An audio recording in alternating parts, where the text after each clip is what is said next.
IT band syndrome. So this affects many runners, and essentially it is caused by poor running form, poor running mechanics.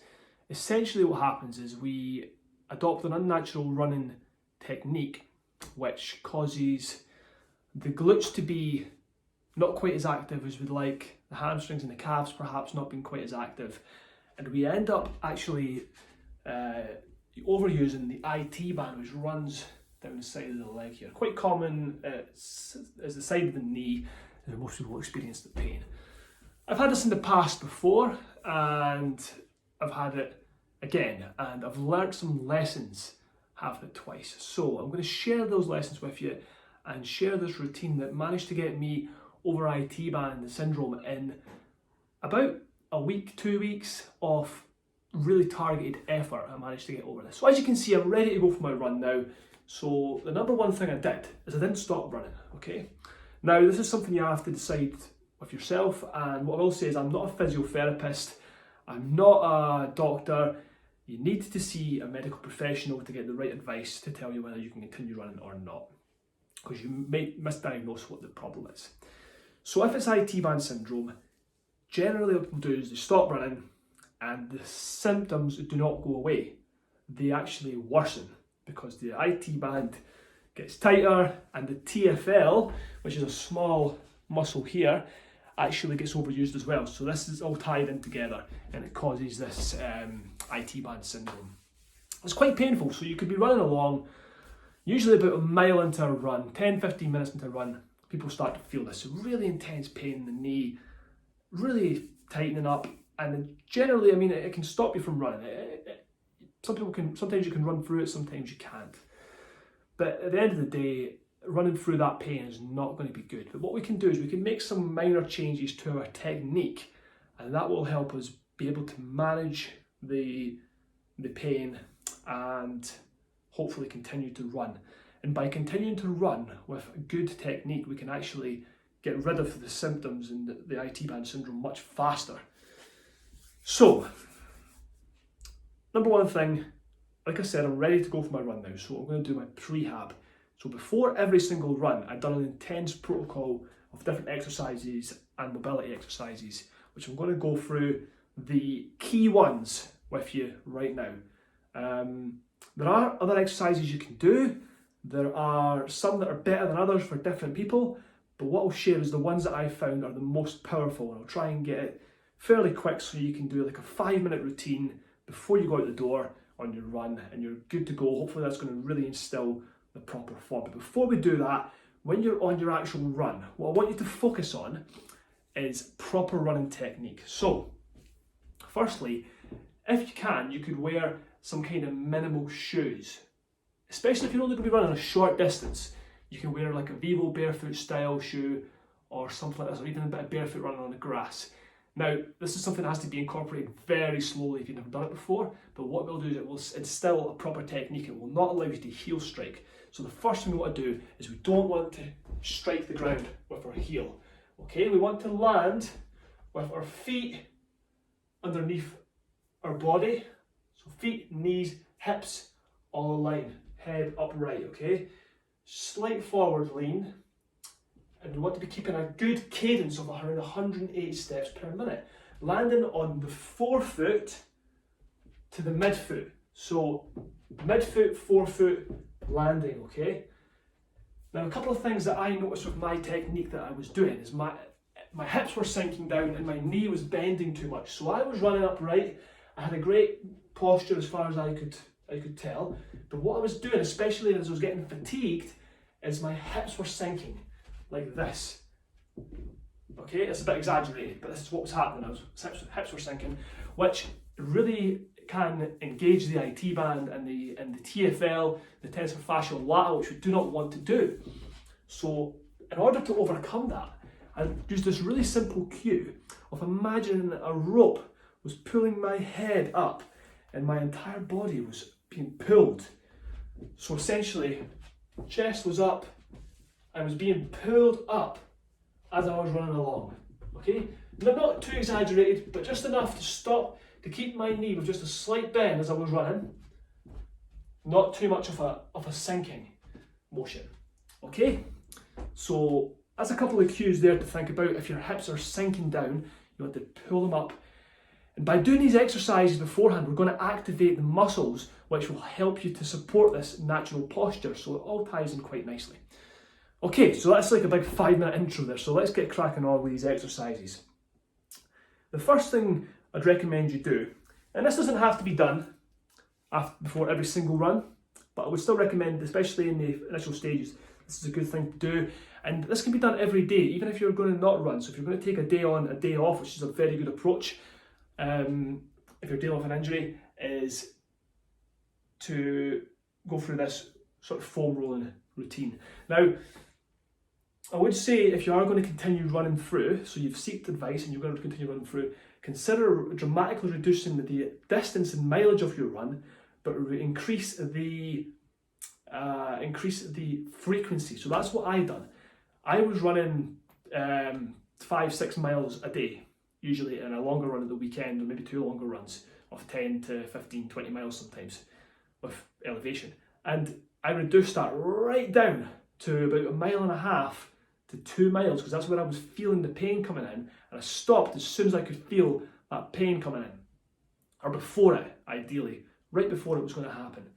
And I really focused on that technique, and I really focused on getting to that point. But what I'd done is I was running 2 times a day, sometimes 3 times per day, but I was only doing the 5 or 6 miles. So I'm still doing the same amount of mileage, maybe a little bit less, but more frequency.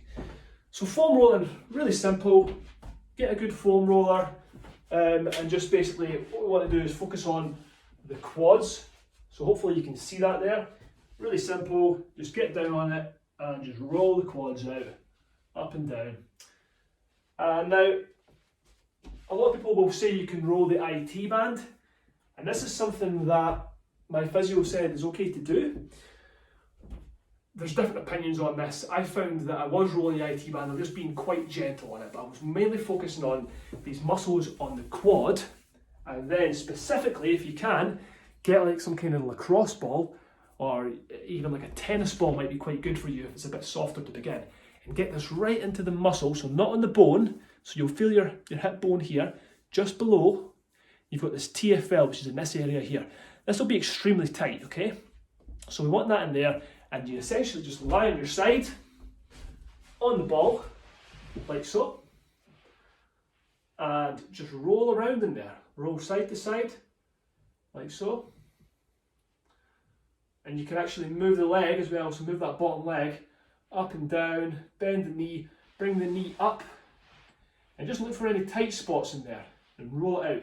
Again, the ball can be used on the quad as well, so you can take it down to the quad, especially down at the bottom of the quad, near the knee, not on the knee, but near the knee, and just roll it up and down and move the knee. So just roll around there for a good couple of minutes, a good few minutes on the quad, a good few minutes on the TFL, especially in the beginning, and then after that you can try and do it daily or every other day. Get down there and just get in there and work those tissues, because we want to loosen these tissues up. Okay, the next step is we're going to start just getting a little bit of a nice easy stretching motion going. So we've done our rolling. Next we just want to do some nice lunges, okay? So down in a lunge position and just really try and activate this rear glute. So I've got my left leg back, activate the rear glute and lunge forward, like so. Now, this is a dynamic stretching, so we're kind of lunging forward nice and gentle. We're not bouncing, we're just moving it, okay? And again, do both sides, even though you'll only probably have one side that's needing the work. Do both sides. And that's going to stretch these hip flexors and the quad. Another good stretch for the quads is you can just kneel down on the ground like so. And it's a good idea to practice more ground living as well. So less sitting on chairs and more sitting on the ground in different positions is going to really loosen up the hips and all the tight areas that, so like a kneeling position is perfect there for that. And loosen up the ankle, the Achilles, and really mobilise all the right joints we want for a good running posture. So when you're doing these lunges as well, what you can do is you can take it to the side, okay? So pull up, so my left leg is back, right leg forward, I'm lunging in and I'm pulling up into the side here. Now that's going to start getting into the TFL a little bit as well, down the side here, okay? And again, same on both sides. So nice and easy there, and really focusing on activating that glute. So as we're activating the rear glute, we're going to be really stretching the hip flexor at the front there. So a couple of minutes foam rolling, a couple of minutes on the hip flexor stretches, lunging, okay? Next we need to activate the muscles that are not working. We want them to work when we run. There's a few ways to do this, and that's why I'm going to make this a two-part series. So this is part one, and in part two, which I'll be releasing over the next couple of weeks or so when I get around to it, is going to be a specific strength routine, which I was doing every single day, sometimes twice a day, throughout having this injury, and it really got things sorted pretty fast. But for the purposes of this pre-running routine, we're just going to lie on our side, okay? And find a comfortable position. Just get your head tucked into your elbow, bend the bottom knee to get some stable support, and make sure you're directly on your side here, okay? You don't want to be leaning forward, you don't want to be leaning back, okay? And what you're going to do is raise the top straight leg whilst keeping the toes pointed slightly down towards the ground. Nice and slow to raise it up and back. Now you're going to feel this right in the glute med here, and this is the glute medius is the muscle we really want to get activated, okay? So you'll only need to do a few reps of these if you're doing it right, and you'll feel it. So you're lifting the leg up and slightly back towards the wall here, okay? Up and slightly back. And again, you want to do this on both sides as well. So that's really going to activate this glute med in here, okay? We want this to work, we want this to be off, and we want the IT band to be off. So this is the one we're aiming for. You'll feel it right in there. Again, I will cover more exercises on that in the strength part 2 of this this video.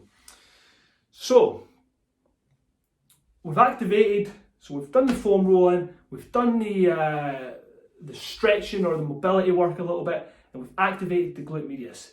We're in a good place. The next thing I want to do, and these are things you should be doing.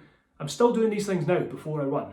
Okay, it takes 5 minutes, and it's really good to prevent injuries in other areas as well. It's not just IT band. This is great for the IT band and getting over it fast, but this is really good to do as a prehab before all your runs.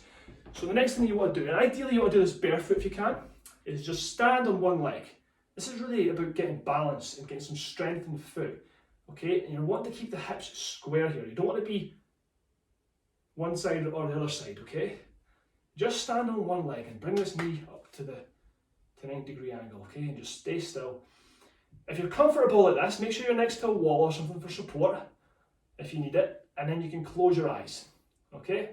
And you really feel this working the ankle. You feel the glute medius working again. We're getting that glute firing, okay? And again on the other side. And you want to hold these for ideally about 30 seconds to begin with. Close the eyes, and you'll really feel that working in the glutes as well. Okay, so that's getting the balance going as well, and it's really going to help with that running posture, which is essentially the key problem here we're aiming at. The last thing I want to do is I'm going to go now and get ready and go out for my run. Once I'm actually out on the road or on the trail and I'm about to start my run, I'm going to do a couple of quick exercises just before, and it's a little bit of a routine I do, and it's one's a hip hike. So think about standing on one leg again, but you're actually doing a running motion and squeezing this glute as you come up. Okay, so we're squeezing the glute and do this marching motion. Hike, hike, like so, okay? So I'm squeezing in here really hard right before we go for the run. And then finally, if you cross one leg in front of the other and lean to the side where the rear leg is, you'll get a nice stretch down the IT band and the TFL, and just hold for a couple of seconds each side.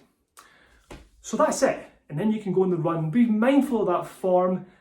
If you enjoyed this video, stay tuned for part 2 coming up soon. Leave some comments and let me know what you thought. Cheers.